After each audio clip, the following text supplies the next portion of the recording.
Hello? Sino po to?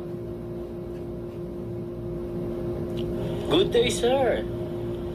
Ako po si Mr. Nautakan, sales executive ng credit card. Mukhang napasarap shopping ni Mr. Mendoza. Oo. Ang dami kasing sale ngayon sa mall eh. May 70% off pa. Ano po ba ang atin? Sir, remind ko po, Mr. Mendoza, nasa last week of the month pong due date ng bayaran. Teka muna sir, teka muna. Sabi nyo, libre credit card. Palabas na nga ako nung mall, hinabol pa nyo ako, pinap lang ako. Sabi nyo, swerte araw ko ngayon, magkakaroon ako ng credit card. Hindi ko man ninakaw yan, binigyan ka. Anong due date na sinasabi mo sir? Ba't ako magbabayad yan?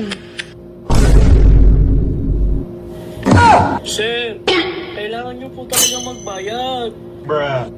Aba, di ikaw magbayad. Total, ikaw naman nagbigay sa akin yan. Ayoko nga, pinilit mo pa ako.